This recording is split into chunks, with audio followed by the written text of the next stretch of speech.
Hoy vamos a escuchar entonces a Leonor Rubiano. Yo quiero presentar un poco quién es Leonor, que pues me agrada mucho volverla a ver. Nos conocimos cuando éramos estudiantes de filosofía, nosotros siendo estudiantes de filosofía acá en la Universidad del Quindío, ella siendo estudiante de filosofía en la Universidad Tecnológica de Pereira, más o menos hacia 2001, 2002, donde además quiero contar, nos conocimos porque ella y Alfredo Abad, que estuvo ahorita un rato con nosotros, que es el director de la licenciatura en filosofía de la UTP,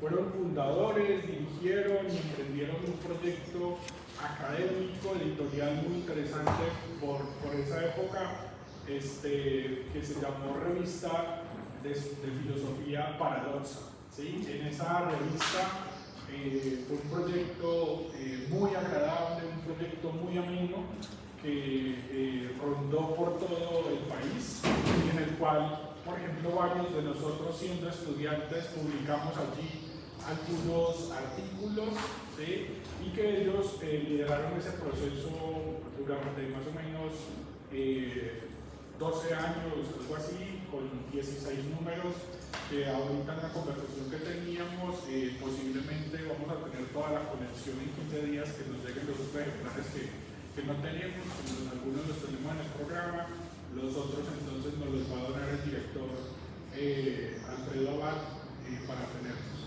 ¿Sí?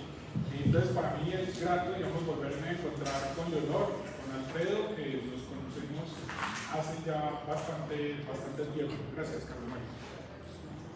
1, 2, más. ¿Sí? Hola, listo. Suena diferente. Entonces, quiero leer y voy a leer de acá de la solapa de un libro. Leonor seguro ahora nos va a comentar sobre este libro que se titula Conciencia e Intencionalidad, una aproximación a Husserl. Leo aquí su biografía, pues Leonor es la autora de este libro. Leonor Rubiano pues, es licenciada en Filosofía de la Universidad Tecnológica de Pereira, así como es magíster en Educación de la misma universidad, fundadora y directora de la revista de Filosofía Paradoxa que les contaba ahora.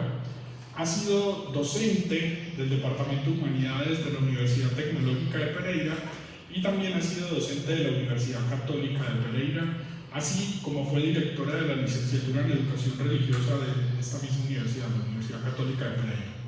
Fue coordinadora de los diplomados en Filosofía y Bioética de la misma universidad, la Universidad Católica de Pereira. Formó parte del Comité de Bioética de la Universidad Tecnológica de Pereira y del Grupo de Investigación sobre Fenómeno Religioso de la Universidad Católica de Pereira. Pertenece actualmente al Grupo de Investigación Crítica y Creación de la UTP, la Universidad Tecnológica de Pereira, y pues ha participado como ponente en diferentes congresos nacionales e internacionales, y como yo le digo, digamos, es pues una escritora regional y una muy buena amiga de la Universidad del Quindío del programa de filosofía. Entonces, hoy ella nos va a dar una conferencia, como lo dice acá el título, ¿sí? Sobre Edith Stein y la empatía como experiencia del otro. Interesante conocer, digamos, sobre esta autora. En filosofía hay una playa de un multiverso de autores a nivel histórico, a nivel mundial. Uno en la carrera de filosofía alcanza a ver algunos que diríamos canónicos y algunas veces otros no tan canónicos, pero muy difícil abarcarlos todos. Entonces es muy importante aprovechar estos espacios donde pues invitadas como Leonor nos comparten, digamos, la producción académica, filosófica y también la experiencia de vida de personajes como Edith Stein, que ahora imagino que Leonor nos va a contar algo bastante, digamos, particular, asombroso, digamos, de quién fue esta filósofa santa, además, ¿sí? Fue beatificada por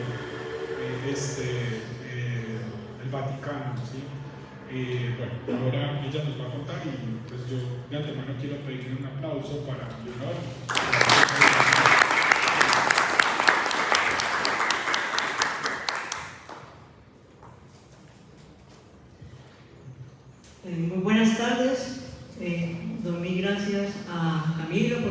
invitación, a todos ustedes por su asistencia. Y como decía él, pues la idea es compartir un poco lo que he estudiado acerca de Stein. Pues yo realmente no preparé como mucha biografía sobre ella, porque como hoy las redes nos llevan como una ventajita, pues yo sé que si alguien tuvo curiosidad, de pronto buscó quién será Stein y ya tiene idea. Pero si no, pues también les puedo comentar que a mí me ha llamado mucho la atención porque su proceso de vida, ¿no? Ella fue asistente de Husserl, bueno, me imagino que Edgar Husserl de pronto es más conocido, digamos, el fundador de la fenomenología, y también fue enfermera. Entonces ella, como enfermera, trabajó en la Primera Guerra Mundial como voluntaria atendiendo a los heridos, ¿cierto? Esas situaciones tan difíciles en las trincheras, en fin. Y eso la impactó mucho. Porque de pronto también el campo de la salud se presenta como se normaliza, por decirlo así, el dolor, ¿cierto? Por eso hoy día se habla de humanizar la salud, porque pues todo lo hemos vivido. A veces uno va a un centro asistencial y no pasa de ser un tiquecito que recogió ahí, ¿cierto? Un numerito que le dio la maquinita y espere, pues, ¿cierto? Bueno, entonces ella tiene su formación filosófica y es de origen judío. Entonces ella vive las dos guerras. Pero recordemos pues que la Segunda Guerra Mundial fue esta persecución más directamente hacia el pueblo judío. Pero ella sus lecturas de formación con su maestro Husserl, ya llega a ser pues profesora en varias universidades de Friburgo, va también teniendo como un cuestionamiento sobre el tema de la fe, su fe judía. Y como que llega en un momento que se llama o se conoce como desierto, o sea, deja la fe. Pero ustedes saben que la religión judía es muy de las normas, de las prácticas, del sabbat, en fin. Y en esas ella pasa un periodo de vacaciones con unos amigos y ahí como por entretenerse, como ella era muy buena lectora, dicen que en una noche, a mí me parece difícil, pero que en una noche se leyó un libro de Santa Teresa de Ávila y que ella se impactó mucho con esa lectura y justamente estaba pasando como por ese momento de increencia, ni judío ni nada. Pero ella dice que a partir de esa lectura, que es un poco como una interiorización de la vida de esta Teresa de Jesús, empezó como a cuestionarse. Total que ya avanzó en sus estudios de filosofía, se doctoró, en fin, y ya quería hacerse católica, tenía como 40 años. Entonces fue una pelea muy fuerte con la mamá, salirse de un judío, pasarse para la religión católica, eso es complicado. Pero bueno, lo enfrentó y no solamente se hizo bautizar, sino que entró a una orden religiosa que es la orden carmelita. Pero como ya estábamos en la Segunda Guerra Mundial, había mucha persecución hacia los judíos y ella aparecía como judía. Otra cosa es que fuera católica, pero su familia y todo eran judíos. Entonces ella, la comunidad que estaba en Berlín, la mandó para Holanda para protegerla. Pero ella ya desde Holanda escribió una carta diciendo pues que eso no se podía aceptar esta situación de los nazis, en fin, una carta muy fuerte. Y obviamente pues al convento llegaron la SS, esta gente pues de los nazis y preguntaron por ella. Ya no se llamaba Edith Stein, se llamaba Teresa Benedicta de la Cruz, Teresa por el libro que había leído Santa Teresa, y San Juan de la Cruz. Y ahí también estaba su hermana Rosa y a las dos se la llevaron directo al campo de concentración de Auschwitz y allá murió en la cámara de gas. Entonces no se sabe dónde están los restos de ella, no hay huella pues directa. Mientras tanto ella alcanzó a escribir obras muy importantes, una de ellas se llama Ser finito, ser eterno, que pues es toda esa relación de nosotros como seres finitos con la trascendencia, basada principalmente en Santo Tomás. Ya lo que hace es una lectura muy profunda de Santo Tomás y ese digamos que puede ser el libro más conocido de ella también desde la metafísica, ¿cierto? Ser finito, ser eterno. Pero tiene otros, tiene mucho sobre la educación, sobre la mujer, porque si hoy en día no es tan fácil, digamos, los puestos iguales entre hombre y mujer, ¿cierto? A nivel laboral, académico, en fin. Imagínense en aquel entonces. Entonces a ella, a pesar de ser una persona muy reconocida y muy profunda en sus estudios, no pudo estar directamente nombrada en ninguna universidad. Bueno, digamos esto así a grandes rasgos de ella, como les digo, ahí pueden consultar y aparecen más detalles. También hay una película, no recuerdo cómo se llama, pero por ahí está, imagino que uno la busca, Vida de D. Stein. Bueno, entonces ya entrando un poquito más en tema, el título de la empatía es como experiencia que va más allá de ponerse en el lugar del otro. Realmente ese es el título, ahí faltaría un pedacito. Porque ponerse en el lugar del otro es como lo normal de entender la empatía. Pero para ella eso va más allá. Entonces, lo que yo quiero socializarles es cómo a partir de estos estudios de D. Stein acerca de este problema de la empatía, originados, como les decía, por su labor como enfermera, ella intenta hacer un acercamiento a los actos experienciales y del espíritu que posibilitan captar las vivencias del otro y de esta manera abrir interrogantes que conduzcan a indagar sobre la intersubjetividad y el desarrollo humano. Entonces, para ello abordaré conceptos como compasión, sentir y cosentir, sentir a una o identificarse, que está en diferencia del empatizar. Pues para ella este se refiere a la experiencia de la conciencia ajena, en cuanto facilita una vía hacia una fenomenología de la intersubjetividad. En este sentido se confronta la empatía como vivencia propia o acto interno, originario y presente. De esta manera la noción de empatía es asumida no solo como posibilidad de aprendizaje, sino también como constituyente de esa que llaman inteligencia emocional, que actúa a manera de andamiaje para la interacción con el otro y en este marco posibilitadora el encuentro a partir del diálogo. Entonces, bien, en su tesis doctoral titulada sobre el problema de la empatía y publicada en 1917, Edith Stein, desde su formación como fenomenóloga, se propone buscar la esencia de la empatía, idea que toma su maestro Edmund Husserl, como tema de investigación asumida en cuanto a aquella experiencia de la conciencia del otro y su vivencial. Así, desde las primeras páginas de su texto, Stein plantea el problema inherente a la empatía con las siguientes palabras: en la base de toda controversia sobre la empatía subyace un presupuesto tácito. Nos están dados sujetos ajenos y sus vivencias. Y así empieza haciendo una comparación entre la empatía y otros actos como el recuerdo, la espera, la fantasía. Y con esta finalidad va a sondear algunas propuestas de la psicología, especialmente de la filosofía y especialmente de Max Scheler. Y por lo cual es importante señalar lo característico de la psicología fenomenológica o eidética, que como tal averigua por la esencia de la conciencia, en contraste con la psicología descriptiva. Dice Stein que cuando vemos a alguien, no solamente sabemos lo que se expresa en el rostro y los gestos, sino también lo que se oculta o no se dice.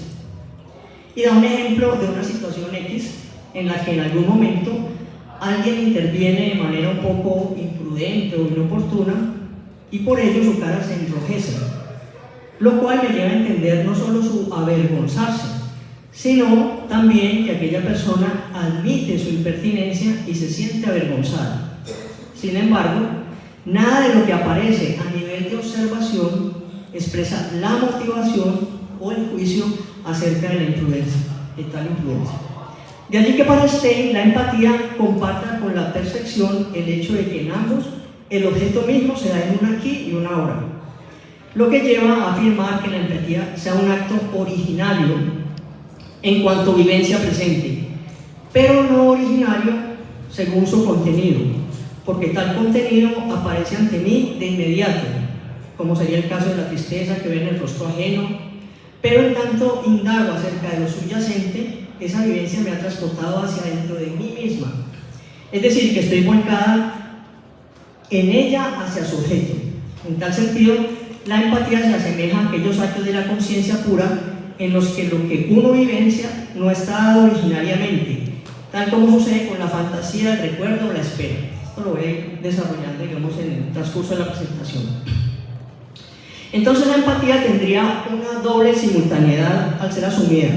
Por un lado, como acto originario, en cuanto a vivencia presente, pero en tanto recuerdo no sería originario, según su contenido, donde lo originario y lo no originario son conceptos fundamentales para la demarcación de tal esencia. Y es a este respecto que Einstein afirma que todas las vivencias propias presentes son originarias. Digamos que estos son conceptos o categorías muy propias, ¿cierto?, del léxico fenomenológico. Por lo tanto, captar la originariedad de la vivencia de otro es algo fundamental para la empatía, porque el sujeto empatizante vive la alegría del otro, pero le es imposible sentir en cuanto tal la alegría originaria. Aquí me parece apropiado citar también al profesor García Baró cuando habla de la compasión como ejercicio de la solidaridad en su libro Pensar la compasión, diferenciándose de los estoicos que la consideraban como una especie de enfermedad del alma y entonces exigían la virtud de la fortaleza para poder salir por sí mismo de las dificultades y sufrimientos. Dice García Baró que la compasión puede llevar a la empatía o esta puede llevar a la compasión, digamos que se dan las dos direcciones.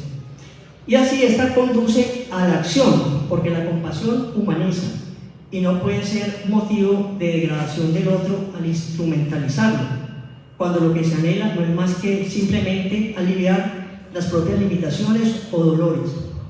A veces se tiene, cierto, como ese sentido de empezar por el otro, pero es más bien como una compensación por situaciones internas. Entonces, por eso es que él habla de que se instrumentaliza al otro, queriéndolo como ayudar o favorecer, pero en realidad es hacia uno mismo, a veces sin darnos cuenta, ¿no? De este modo, la compasión se perfecciona en la medida en que la ayuda al otro sirva para superar sus sufrimientos o dificultades y con ello permite ejercer una verdadera labor liberadora. Aquí estaríamos ante otro problema, que es el tema del bien, ¿cierto? El tema del bien es hacer el bien bien, porque resulta que a veces queriendo hacer el bien, uno escucha por ahí, digamos, popularmente, no, eso es una alcahuetería, ¿se dice, cierto? Porque a veces se quiere ayudar a la persona y la persona más bien llega a su zona de confort porque todo me lo da, todo lo tengo, y la idea es ayudarnos a salir de esas situaciones. Por su parte, Descartes también proponía ayudar, pero mostrando que en la naturaleza humana está el sobreponerse a la adversidad, lo que hoy llamamos resiliencia, y para ello recomendaba practicar la virtud estoica, que a su vez se fundamenta en un correcto discernimiento entre aquello que depende de nosotros, de nuestra voluntad, y lo que simplemente va más allá o sobrepasa nuestras capacidades. Igualmente, Stein recuerda que Sócrates admitía que el mal no viene de los demás hacia mí, no es algo externo, sino que está en mi interior y empieza por el daño que me hago a mí misma. Postulado que sería evocado por la doctrina cristiana. Ella empieza a ser como una especie de similitudes, ¿cierto?, de conexiones, una fe razonada. Pero según Max Scheler, cuando nosotros nos compadecemos, se da por supuesto la existencia de otra existencia. Esto me compadezco del otro. Por lo que se pregunta acerca de cómo alcanzamos la suposición de esa existencia. O en otras palabras, ¿qué tipo de actos son aquellos en los cuales aquel conocimiento se origina y cuáles datos son aquellos que nosotros precisamos para tal suposición? Entonces, ¿qué hechos de la conciencia pueden fundar la existencia del otro? Para responder a estos interrogantes, Scheler analiza las teorías que por aquella época intentaban dar cuenta de tal fenómeno, siendo principalmente las referidas a las inferencias por analogía y las de la empatía. Según Scheler, las vivencias son sencillamente dadas, sin necesariamente tener que ser calificadas como propias o ajenas, y por ello refuta la tesis de otro psicólogo anterior a él, Theodor Litz, para quien la percepción sensorial nos proporciona cosas, objetos físicos, cuerpos y movimientos, los que no son interpretados necesariamente como propios de seres humanos, porque para él lo propio del ser humano es la vivencia psíquica, y que además nunca se da a través de percepciones sensoriales, sino mediante percepciones internas, es decir, como vivencias propias. Según Lipps, la empatía es entonces algo propio de la naturaleza humana y que a su vez está compuesta por dos momentos, uno llamado instinto de imitación, una especie de proyección del yo en el otro ajeno, en el cual simplemente se trata de hacer lo que otro hace, sus movimientos, etc. Y de esta manera se lograría sentir lo que el otro siente.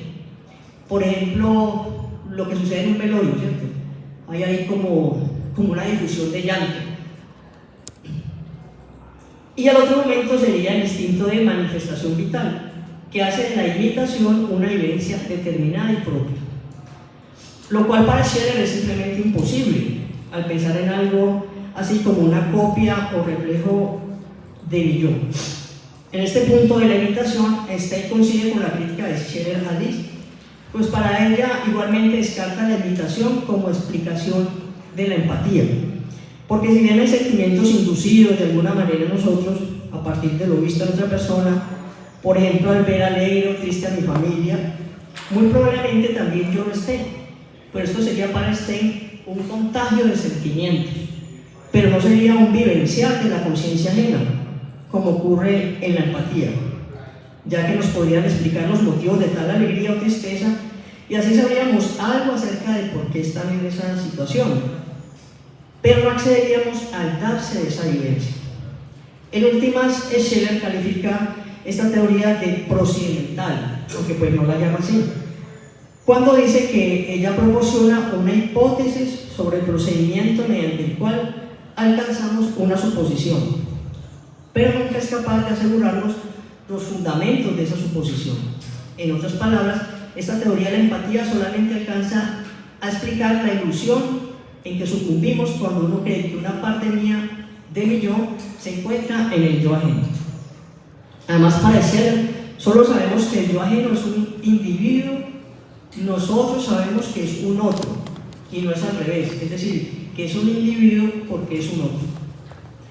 Luego, el saber de individuos ajenos incluye no solo el saber que ellos poseen una determinada corporalidad, sino sobre todo el saber que nosotros nunca adecuadamente podemos comprenderlos en su peculiar e individual esencia. Por lo tanto, la crítica de Scheller a la teoría de la empatía se da en términos negativos, en cuanto ella se muestra incapaz de explicar por medios razonables la existencia del otro. En Scheller es la simpatía la encargada de fundamentar la afectividad como base de la intersubjetividad, y cita como ejemplo las vivencias de la niñez, las cuales se dan normalmente a partir de la relación con los padres, la familia, el barrio, el colegio. O sea que en nuestros inicios vivimos y compartimos más con los otros que con nosotros mismos. Bueno, este es un poco el desarrollo de la polémica de Stein con Scheller. A propósito, vale la pregunta acerca de la actualidad, pertinencia y aportes de una discusión que se da a principios del siglo XX. Pues recordemos que el texto de Stein se publica en 1917 y la transversalidad temática está dada por los cuestionamientos que ella hace a los postulados de Scheller con relación a los conceptos de simpatía y conciencia, como bien lo indica en el parágrafo 6 de su tesis doctoral llamado Confrontación con la teoría de Scheller sobre la aprehensión de la conciencia ajena. Y allí sostiene que le corresponde a ella evaluar dicha teoría con una teoría de la conciencia ajena que se aparte de lo que se ha dicho hasta ese momento. Por eso entiendo el valor de esta tesis doctoral es totalmente novedosa con este planteamiento. Para Scheller, dice Stein, el yo ajeno con su vivencia es percibido igual que el propio. En el origen hay una corriente indiferenciada del vivencial, dice pues Scheller, desde la que solo poco a poco cristalizan hacia afuera las vivencias propias y ajenas.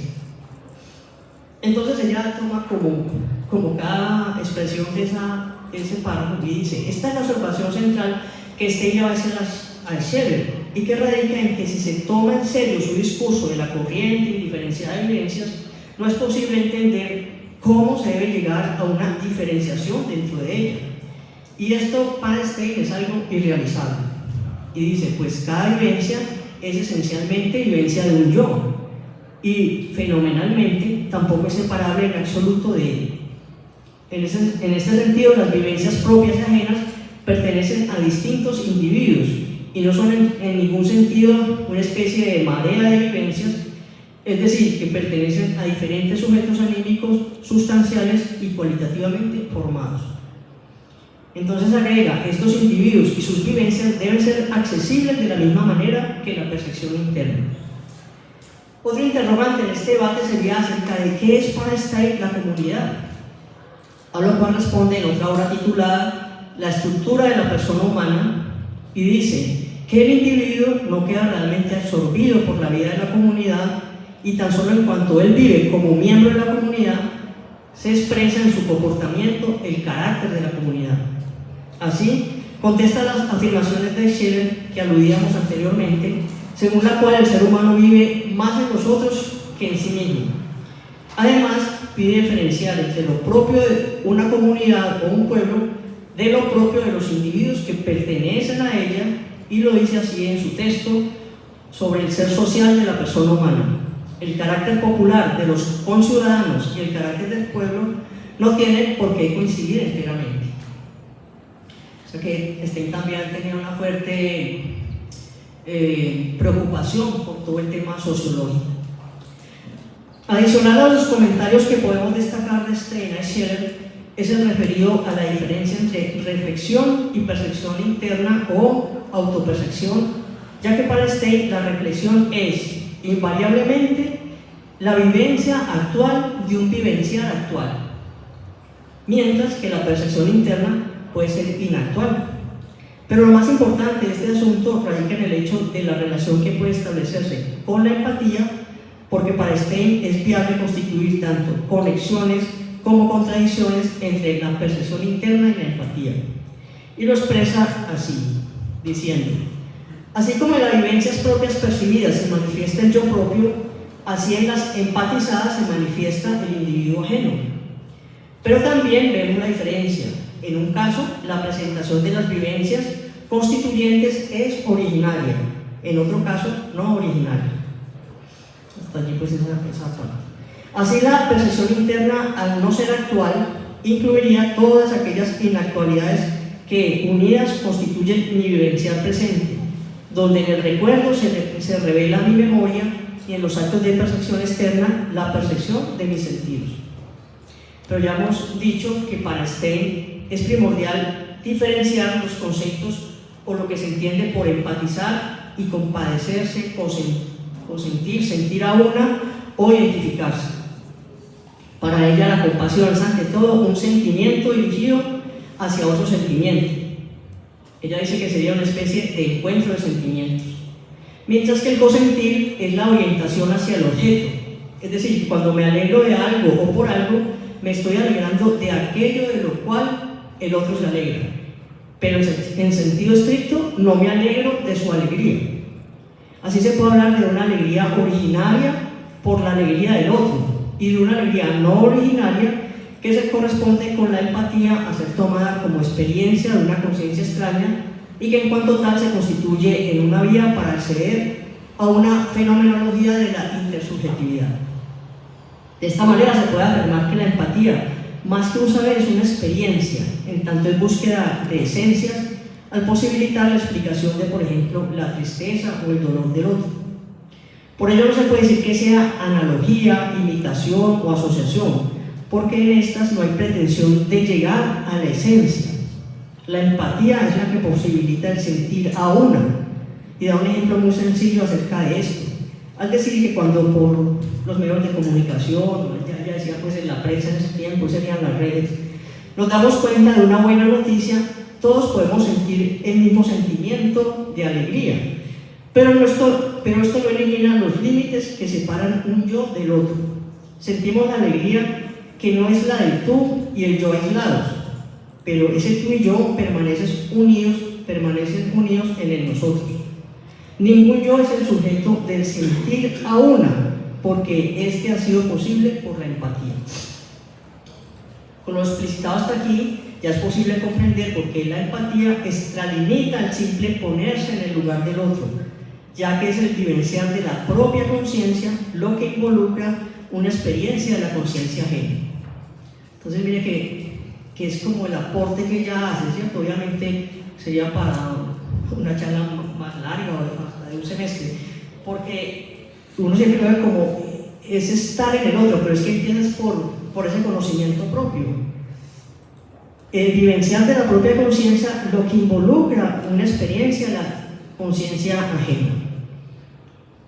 Aquí también podríamos tener algo, una referencia tal vez a Levinas, ¿cierto? Y todos sus estudios sobre el rostro, en fin. Por lo tanto, es un acto interior, la empatía es un acto interior. En este contexto es conveniente citar a nuestra autora cuando señala que la empatía no se agota en el conocimiento, porque se manifiesta en un darse. Es saber, pero sobre todo es experiencia. Las teorías genéticas de la imitación, la analogía o la asociación indagan por el origen, pero no por la esencia de la empatía. No llegan al fenómeno de la vivencia ajena, no conducen al fenómeno de la experiencia de la conciencia ajena. El mundo que vivo es el vivenciar del otro, que está ahí, aunque no lo conozca. Es cuerpo sintiente, incorporado a mi mundo fenoménico. Pero si el acto de empatía se corresponde con un fenómeno psíquico, entonces la pregunta de Stein, desde su labor como enfermera en la Primera Guerra Mundial, es acerca de cómo entender el dolor del otro. Es decir, que si tomamos la empatía como acto por el cual una persona participa de una situación ajena a su conciencia, a su subjetividad, lo que se tiene entonces es un vivenciar propio en el que se manifiesta otro vivenciar. Según lo explicita el profesor Pedro Aristizábal, 2014, pues ya estaría pues más a nivel de bibliografía, comprender este acto de constitución de un yo por otro exige aceptar dos momentos, donde en uno un sujeto expande o prolonga su propio ser hacia otra realidad, revelando así la situación de un yo ajeno a mi yo. Y un segundo momento es el llamado de percepción analógica, cuando tal sujeto pareciera que asume un darse en la situación de ese ser otro, diferente a mi propio yo. La insistencia de Stein sobre la necesidad de indagar acerca de la esencia de la conciencia es algo muy propio de la fenomenología, y lo aclara cuando afirma que antes de que se quiera escribir algo según su origen, se debe saber lo que ello es. Sentencia que recuerda mucho el examinar Sócrates.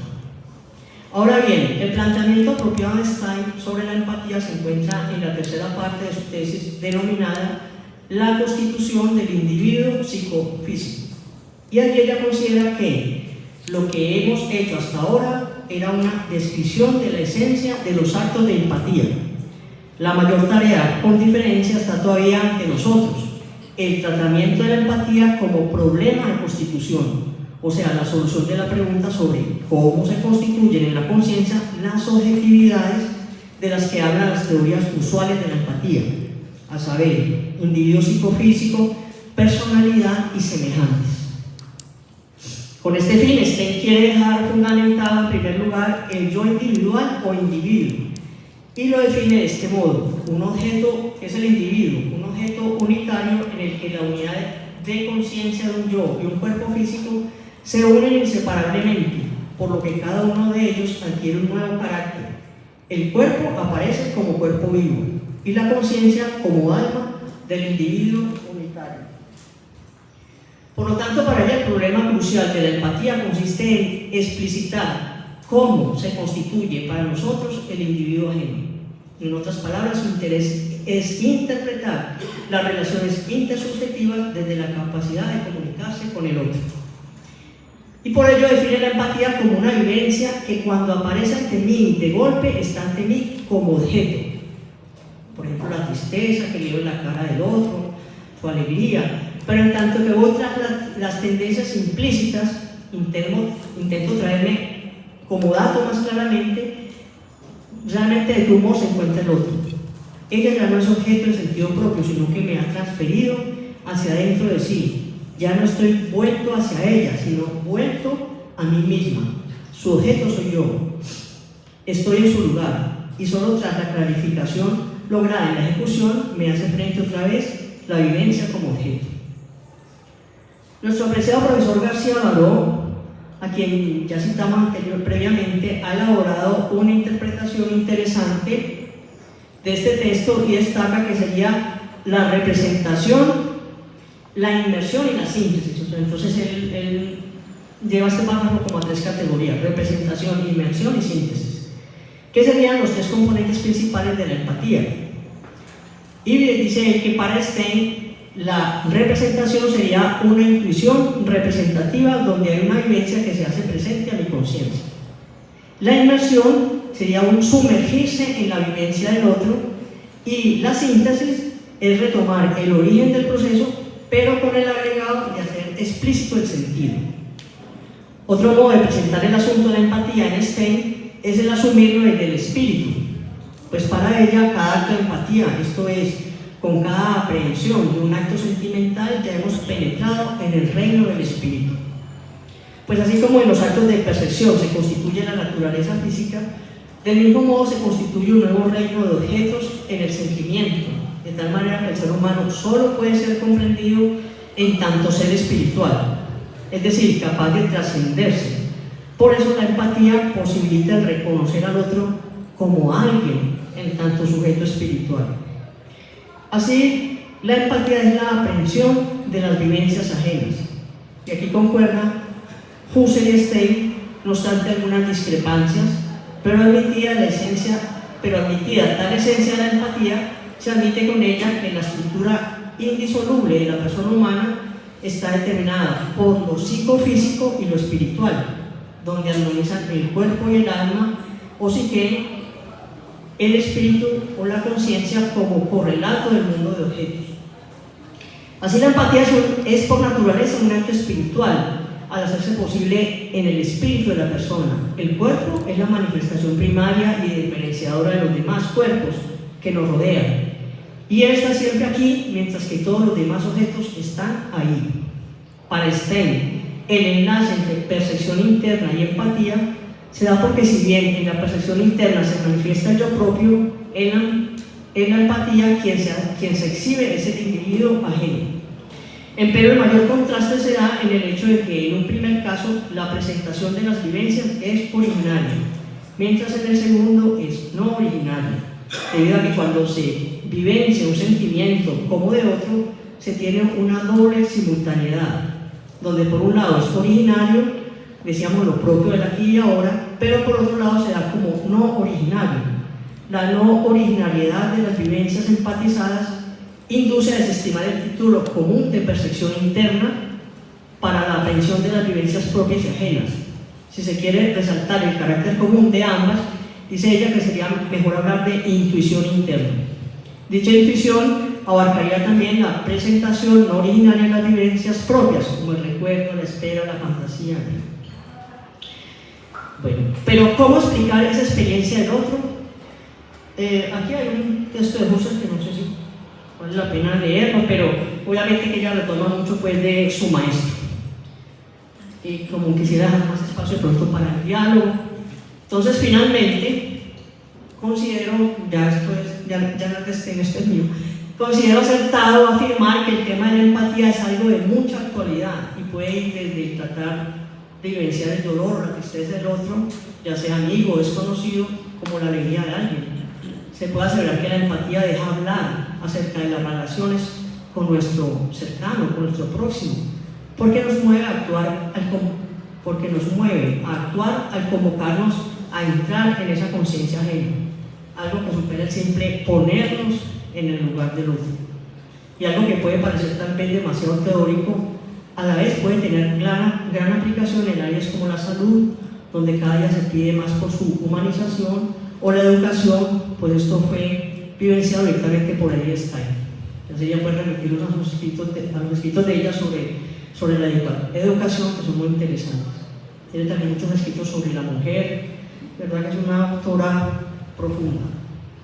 Es que el tema de la empatía ha vuelto a estar en boga precisamente debido al auge de las IA, ¿no? Por el tema de esta inteligencia artificial, donde su antropomorfización alienta el desarrollo de relaciones humanas utilitarias mediadas por Chabad. donde el otro se percibe como simple dispensador de información, olvidando que las relaciones auténticas y genuinas se fundan en la empatía y en un compromiso de lealtad con el bien del otro, algo insustituible y esencial para incentivar el desarrollo de la persona y su relacionalidad, donde se da plenamente, pues aunque la inteligencia artificial puede simular respuestas empáticas, es incapaz de reproducir la naturaleza personal y relacional de la empatía. De allí el peligro de querer representar la inteligencia artificial como persona. A ver Siri, a ver Alexa, porque no podemos olvidar que la poesía y el amor es algo propio y único del humano, pues ningún algoritmo computacional, que sería el verdadero nombre de la inteligencia artificial, porque haberle asignado esa categoría de inteligencia ha sido riesgoso, diría yo. Son algoritmos computacionales y ninguno de ellos podrá evocar con ternura los recuerdos de la infancia, por ejemplo, los juegos con los abuelos, la disposición para ayudar a otro, y así las biografías de cada uno de nosotros. Los juegos de fútbol con pelotas de trapo, las cometas, cuidar gusanitos en una cajita o en el bolsillo, guardar hojas o flores entre las páginas de un libro, recoger y cuidar al pajarito que se cayó de un nido o deshojar margaritas y pedir deseos. Todos esos detalles que hacen de lo ordinario algo extraordinario nunca podrán estar en un algoritmo, porque todas las bromas que hacen brotar sonrisas, las pelotas artesanales, el pajarito y la flor, se sustentan en la ternura que se guarda en los recuerdos del corazón humano. Muchas gracias.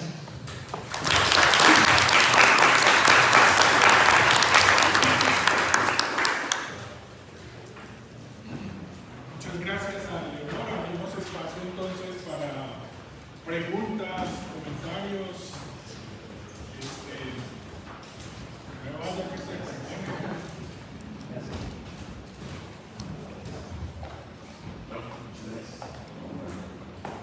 de a uno, por favor. Yo iba a preguntar y justo pensando en lo último que mencionabas con el tema de las inteligencias artificiales.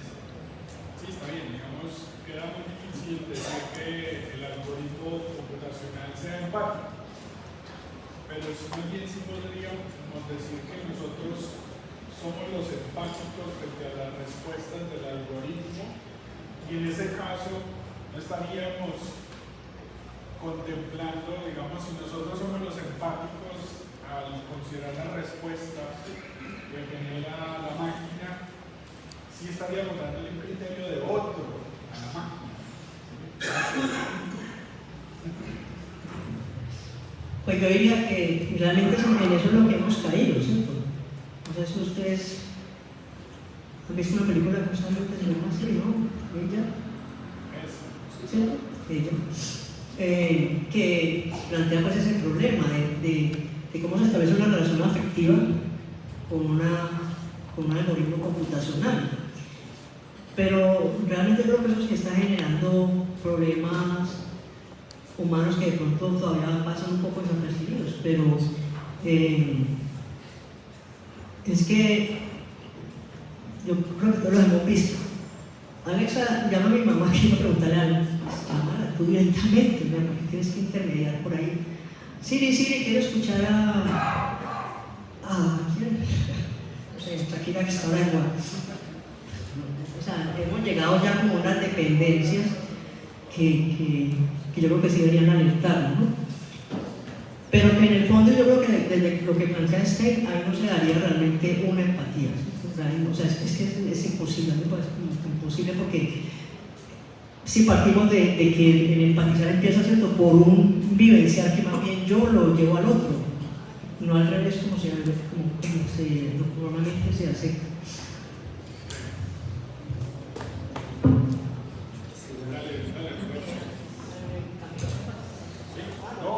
Sí, no, yo hablo así. No, yo no soy filósofo, entonces ofrezco disculpas de la obviedad de la pregunta. Pero es lo siguiente. Hoy se están cumpliendo 20 años de una masacre muy dolorosa en la comunidad de paz de San José Apartador. Es el 21 de febrero de 2005, un contingente de militares y paramilitares, no lo digo yo, lo dice un juez de la República que metió a la cárcel a algunos de ellos,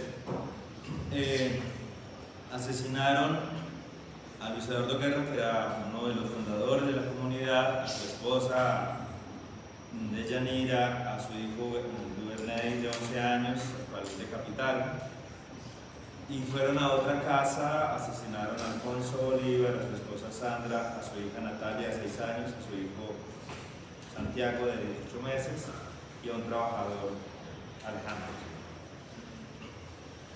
Y bueno, el rumor llegó, porque eso fue sobre la cordillera de Olivé, el rumor llegó al asentamiento principal de la comunidad de paz, fueron 100 campesinos a ver si era verdad, si no era verdad, qué había sucedido, con el acompañamiento de alguna organización internacional, que aquí no voy a mencionar, y entonces eran 2 chicos europeos que acompañaban a la comunidad de paz. Ellos están en el país para acompañar a defensores de derechos humanos amenazados. No contaban los campesinos y estos chicos internacionales con el que tuvieran que pasar la noche allá, porque la fiscalía nunca llegó a recoger los cuerpos. Entonces la gente tuvo que estar allá cuidando los cuerpos de los animales y de los victimarios. La cuestión es que esta organización internacional tiene un protocolo muy vertical y seguramente debe ser así para que la cosa funcione. Entonces ellos deben comunicarse cada 2 o 3 horas cuando están en este tipo de misiones. Para eso tienen un teléfono satelital, pero el sitio donde estaban ni siquiera el teléfono satelital cogía. Entonces la chica, una inglesa, y el chico en español, catalán,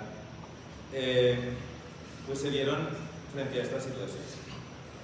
Debemos cumplir con el protocolo, ese fue el compromiso que asumimos cuando ingresamos a esta organización, pero ir a cumplir con el protocolo significa salir de la zona porque no cogía el teléfono, la señal.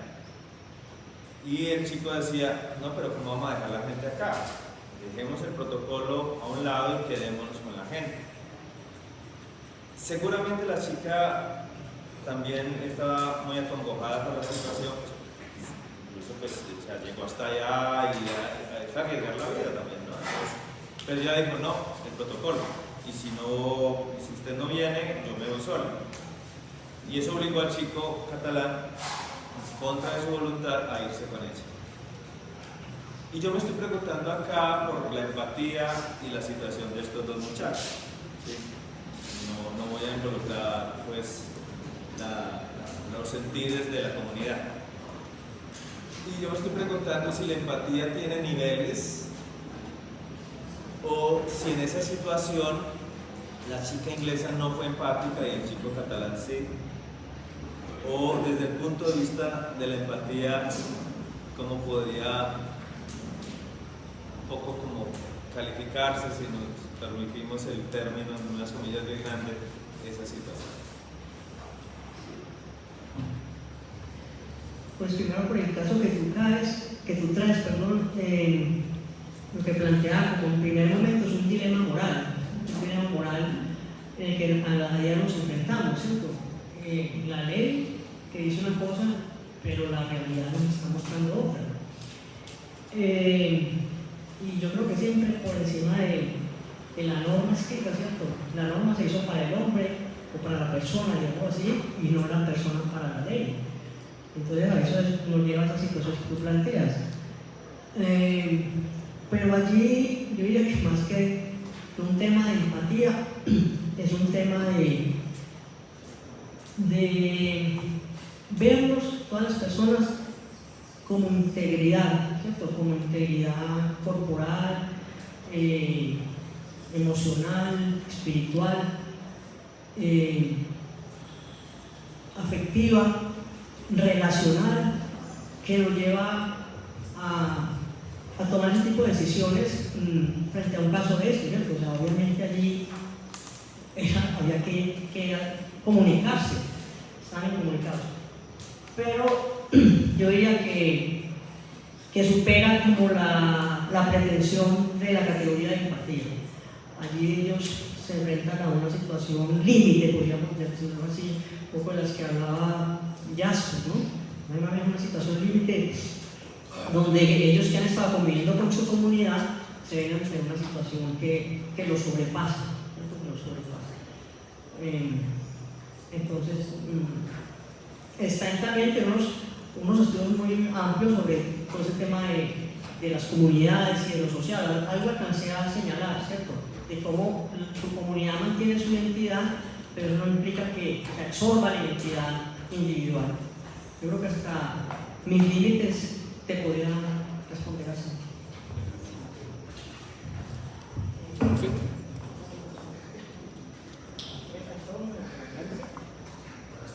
Camilo, buenas tardes. Grato volver a pasar tanto tiempo. Interesante tema. No había tenido una referencia anterior a una reflexión sobre la empatía. Pero me pregunto en este momento, digamos que muchas partes se me escapan de la referencia porque no tengo como el argumento completo, pero quisiera saber si esa experiencia de identificación tal vez que comporta empatía solo es posible en el ámbito de la compasión. No, precisamente ya toma como varias posibilidades, ¿cierto? Dice la compasión, y ella lo denomina como un compartir de sentimientos, más bien, ¿cierto? Pero también el consentir, el percibir, el sentir con otro. Entonces, sí es un poco más amplio, ¿cierto? Que solamente la compasión.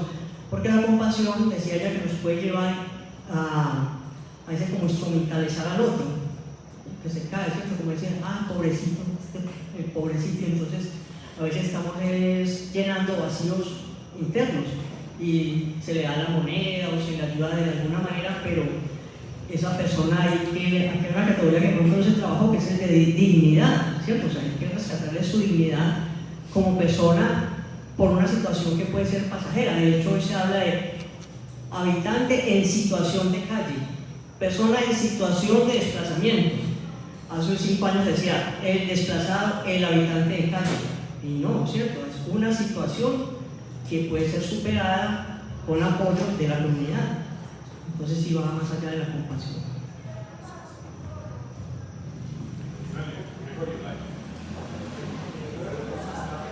Muchas gracias por la ponencia. Con base en la diferencia que usted hace de la empatía como introducir en la conciencia propia la conciencia ajena o un yo ajeno, eso que se introduce no implica algo que sobrepasa a ambos yo. Entonces, digamos, en la pregunta de Diego, hay una sensación de dolor ante la tragedia del otro. Yo introduzco esa tragedia del otro en mi conciencia, pero entonces lo que se activa ahí es, por ejemplo, el dolor. Y el dolor atraviesa a los dos yoes. O sea, en la descripción que usted hace, siguiendo a la filósofa, está la dupla, el yo que padece y el yo que introduce el padecimiento en su conciencia. Pero eso que introduce es algo que los desborda, porque digamos es el miedo, o es la alegría, como se señalaba, o es la ira, porque me parece que también puede haber empatía en las hordas de personas que introducen una rabia que otro les cosecha o les siembra, perdón. Entonces, de alguna manera, no solo es el dolor del otro, sino también la rabia o el miedo o la repulsión, porque de alguna manera también hay como sentimientos empáticos, no solo con respecto al dolor, sino también con respecto al deseo de destruir, claro. Bueno, pues eso es lo que quiero decir, es que tengo los dos yoes, la conciencia propia, la conciencia ajena, y yo introduzco la conciencia propia, la conciencia ajena. Pero hay algo que los desborda a los dos, que es, por ejemplo, esos sentimientos. Entonces introduzco el dolor, pero el dolor, si bien lo tiene el otro y yo lo siento como propio, pues no es un dolor que se quede en ellos, sino que los desborda. ¿Sí? O sea, es un poquito como darle a los sentimientos un lugar que desborda a los dos seres que conjugan la experiencia de la empatía. Y otra cosa que me parece como interesante ver la empatía desde el punto de vista no del que introduce la conciencia ajena, sino del que está siendo víctima o del sentimiento, ¿sí? O sea, de aquel del cual yo recibo compasión, como también mirarlo desde el lado de la víctima, por decirlo de alguna forma. Pues qué alegría volverte a ver, Gregorio, pero me parece buena tu disertación, o sea, no sé qué te respondería, pero así es, o sea, la empatía, pues, obvio, abre muchos horizontes. En algún momento se habló de la solidaridad, convoca la solidaridad, lo que tú dices, o sea, se habla de solidaridad cuando vamos a recoger para los damnificados de la inundación X, pero también hay sentimientos solidarios en lo que tú dices, ¿cierto? Una turba que se molestó por tal situación de injusticia, no sé qué, ahí hay una solidaridad también, ¿cierto? Entonces, muy interesante, ¿cierto? La mirada que tú le das. Y quisiera hacer también un énfasis en cómo tantas mujeres han hecho aportes a la filosofía. O sea, que es que yo vi que a propósito escogí hablar de Stein. Yo tengo un libro aquí sobre Husserl, pero no quería hablar sobre Husserl, sino sobre ella. Porque en todos los campos tú te das cuenta de esto, ¿cierto? En la música, en la historia, la mujer ha estado ahí, pero yo todavía, aquí decíamos ahora en un conversatorio que teníamos, que en el eje cafetero hay 3 facultades o 3 programas de filosofía, más bien 3 programas. Pero yo no he visto en ningún programa un seminario sobre, no sé si aquí lo tengan, pero estoy hablando sin saberlo, sobre María Zambrano, sobre Stein, sobre Hannah Arendt. Pasan por ahí. ¿Aquí tiene un seminario? En contemporánea. ¿Cierto? Pero digamos, el énfasis en comparación, o sea, hay muchas, y por ahí se nombra alguna, o se tiene algo, pero no así establecido como hay un seminario de Kant, un seminario de. También lo podríamos tener. Bueno, muchas gracias, Gregorio. Profesor Leonor, de nuevo muchas gracias por este reencuentro. Y mi pregunta es si dentro de la noción de empatía que maneja Stein con relación al otro, dentro de ese otro podemos también considerar otras formas de vida, ¿cierto? No solamente en humanos, sino otras formas de vida. El problema que está dado porque la empatía se ubica como en la conciencia. En otras formas de vida nos quedamos limitados porque, digamos, en todos estos estudios y preguntas que hay sobre filosofía de la mente, la conciencia, el alma, el pensamiento, todavía ha sido difícil ubicar una conciencia animal o una conciencia en las plantas, ¿cierto? Entonces ahí ya habría que, pues por lo menos a este nivel no está, ¿cierto? Porque la empatía opera como a ese nivel.